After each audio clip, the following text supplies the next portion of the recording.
बर्रे भोजपुरी में हम लोग पहले एक 60-70 के दशक में गीत गाते थे, बरैया रे तोर गुण गौलो न जाला, बरैया रे तोर गुण गौलो न जाला, पूड़ी तोर तीत लागे, पूड़ी तोर तीत लागे, फूल केसर कह बिकाला, बरैया रे तोर गुण गौलो न जाला। वास्तविकता ये है कि पहले जो गरीब तबका था, किसान तबका था, गरीब क्या कहा जाए तो किसान तबका था, तो उन किसान तबकों में आज जो पूड़ी हम लोग जो पूड़ी बनती है विवाह शादी में, वह पूड़ी कुछ तो शुद्ध घी में बनती थी, उस समय शुद्ध घी चलता था, फिर डालडा आया, लेकिन गांव में बर्रे के तेल में, बर्रे की खेती बहुत व्यापक पैमाने पर होती थी और उसी में पूड़ी बनती थी। वो पूड़ी थोड़ी पुरानी हो जाने पर तीत लगती थी, कड़वी लगती थी।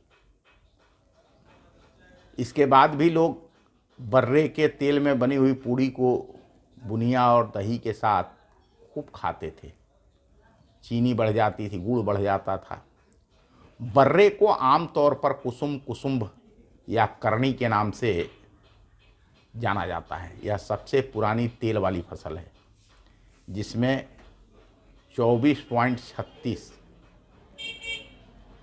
24.36% तेल होता है। सबसे अधिक लगभग मान के चलिए कि 1/4। इसका प्रयोग खाना पकाने के लिए ज़्यादा किया जाता है। पहले पूर्वी उत्तर प्रदेश, बिहार में बारातियों एवं अन्य परोजनों में इसी तेल की पूड़ी बनती थी। वर्तमान में सफोला नाम से जो तेल आता है, इसी फसल का तेल है जो काफ़ी प्रसिद्धि पा चुका है। कुछ धूर्त व्यापारी इसका भ्रामक प्रचार कर इसे अमेरिकन केसर बता करके किसानों को खूब लूट रहे हैं।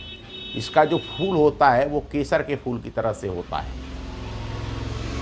और जहाँ जिन इलाकों में बर्रे की खेती होती है तो उसके फूलों को व्यापारी खरीद के ले जाते हैं और इसे अमेरिकन केसर कह करके और बेच रहे हैं। अमेरिकन केसर लगा करके कुछ लोग कमाई भी कर रहे हैं। इस प्रकार का दुष्प्रचार कर 50 रुपये किलो के बीज को 2,500, 25,000, 50,000 रुपये किलो तक इसके बीज को बेच देते हैं।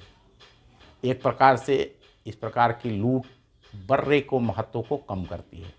दुख इस बात का होता है कि ये गलत इंसान के कारण बर्रे के आगे नकली शब्द लग जाता है।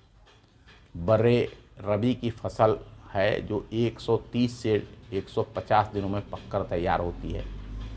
इसके पत्तों को साग के रूप में भी प्रयोग किया जाता है जो औषधीय गुणों से परिपूर्ण। जब हमारे यहाँ रबी की फसल लगती है तो बहुत सारे चने का साग, उसी समय मटर का, इसके अलावा ये बर्रे भी, उसमें सरसों का वो मिला करके ये मिक्स साग बनता था। बर्रे अभी भी है गांव के अंदर। जब जाता तो बथुआ ले लो, बर्रे ले लो, सरसों ले लो, मटर ले लो, चना ले लो, ये सबको मिला करके और साग बनता है। और ये साग खाने में भी बहुत स्वादिष्ट होता है और शरीर के लिए भी बहुत गुणकारी, हितकारी होता है। नमस्कार, फिर मिलेंगे, धन्यवाद।